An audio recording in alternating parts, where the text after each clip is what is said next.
So, hello everyone, hope you all are doing good. Today we are going to do the quick revision of a Unit 13 of Literary Criticism, that is Matthew Arnold. जैसे कि as you very well know कि हमारी almost revision हो चुकी है, हमारा 5th और 6th unit pending है, वो हम कर देंगे फटाफट से. अब 13 एंड 14 यूनिट रह गई है, ये भी हमारी कल तक कंप्लीट हो जाएगी. मतलब ऑलमोस्ट हमारा syllabus with the revision complete हो जाएगा. So not to worry about this literary criticism at all, right.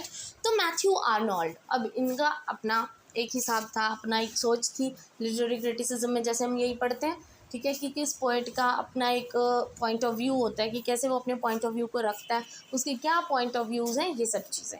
तो जो मैथ्यू आर्नोल्ड थे ना, उन्होंने बात की थी कल्चर की और अनार्की की. ठीक है, कल्चर मतलब वो कहते थे कल्चर बहुत ज़्यादा इंपॉर्टेंट होता है, ठीक है, और उस कल्चर को कंटिन्यू करने के लिए the people should be educated, right. और अनार्की का मतलब एक्चुअल में क्या होता है, मतलब जो लोग हैं ना, वो कहते हैं हम तो अपने हिसाब से ही चलेंगे, हमने कोई रूल रेगुलेशन फॉलो नहीं करना है. और ऐसे बेवकूफ़ लोगों की वजह से जो हमारा कल्चर है वो बहुत बहुत ख़राब होता जा रहा है डे बाय डे, राइट. तो उसी चीज़ पे मैथ्यू आर्नोल्ड ने बात की है कि किस तरह से एजुकेशन बहुत ज़्यादा इम्पॉर्टेंट है.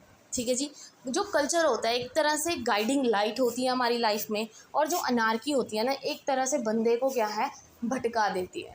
ये चीज़ों की उन्होंने बात की है. सो फर्स्ट टॉपिक जो हमारा है इसमें कल्चर एंड अनार्की ही है. जैसे कि मैंने अभी आपको बताया, कल्चर एंड अनार्की में आप कुछ पॉइंट्स ऐड कर सकते हो. ठीक है, कि ऑलरेडी मैं वीडियो अपलोड कर चुकी हूँ सारा विद अ प्रॉपर एक्सप्लेनेशन, तो आप वहाँ जाके चेक कर सकते हैं.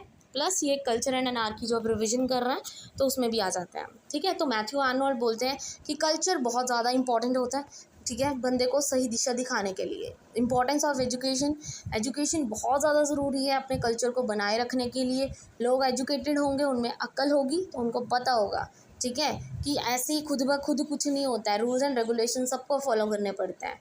Culture as a guide, anarchy as a lack of direction. Hope this is clear. अब उसको अपने वर्ड्स में लिखना होता तो आपको बहुत ईजी हो जाएगा, right. Now comes a reform bill. It's a very very important topic of 10 marks. Reform bill 1867. Actual में ये जब मैथ्यू आर्नोल्ड ने लिखा वो विक्टोरियन पीरियड था, ठीक है जी. और विक्टोरियन पीरियड की वो बात कर रहे हैं कि वहाँ पे ड्यूरिंग द विक्टोरियन पीरियड उन्होंने 2-3 क्लासेस की बात की थी. मतलब जो सोसाइटी है ना, उनको 3 क्लासेस में बांटा गया था, उसकी बात की थी. जैसे हमने कैंटरबरी टेल्स भी की थी, वहाँ पे सोसाइटी को अलग अलग बांटा गया था.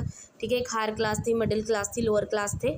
वैसे ही यहाँ पे बांटा गया था, ठीक है, क्योंकि लोग बहुत ज़्यादा बेवकूफ़ थे. They are not at all educated at that time. ठीक है, तो वहाँ पे सबसे पहला पॉइंट तो यही है, lack of culture.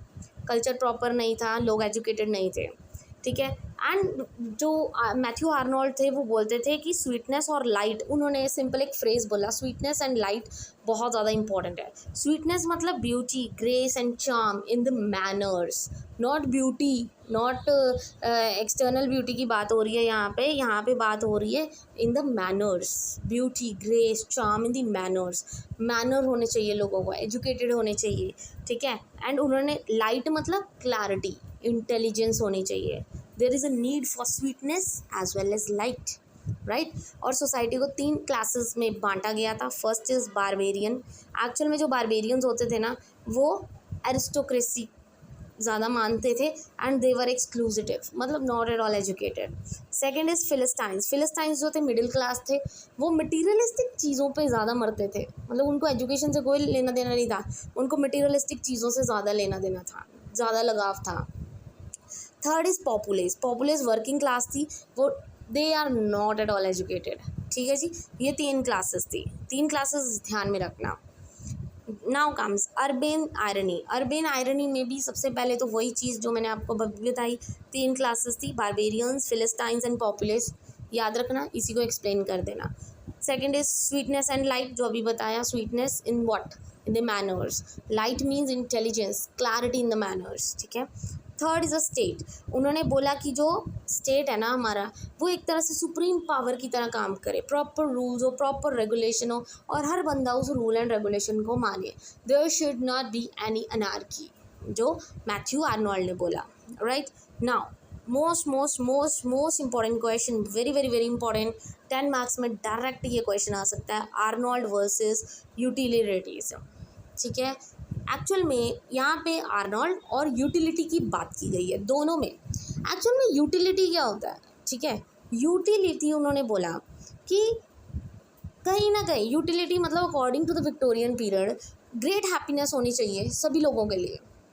But Arnold बोलते हैं कि अरे क्या सिर्फ हैप्पीनेस सही है, हैप्पीनेस होना ही बहुत होता है, या they must be having proper education is ज़्यादा इंपॉर्टेंट, उनमें मॉरल वैल्यूज़ होनी इंपॉर्टेंट ज़्यादा है या ज़रूरी है, या ज़्यादा हैप्पीनेस होना इंपॉर्टेंट है। तो वहाँ पे आर्नोल्ड बोले कि नहीं, moral values, there intellectual development, spiritual होना ज़्यादा इंपॉर्टेंट है एज़ कम्पेयर टू हैप्पीनेस। देखो, मॉरल वैल्यूज़ होंगी, बंदे एजुकेटेड होंगे, इंटेलेक्चुअल डेवलपमेंट होगी, हैप्पीनेस खुद ब खुद आएगी। बट सिर्फ यूटिलिटी होना it's not good. He believes in the perfection of the human soul. Arnold बोलते हैं कि जो ह्यूमन सोल है वो परफेक्ट होनी चाहिए, ठीक है, they should be educated, they should be skilled, everything. In short जो यूटिलिटी होती है ना, ये बहुत ही प्लेजर बेस्ड होती है, ये सिर्फ हैप्पीनेस पर बेस्ड है, बस खुशियाँ होनी चाहिए, रूल्स एंड रेगुलेशन भाड़ में जाए, ठीक है। और बहुत ही प्रैक्टिकल एंड मास ओरिएंटेड है। मास ओरिएंटेड मीन्स बहुत लोगों की बात कर रहे हैं यहाँ पे।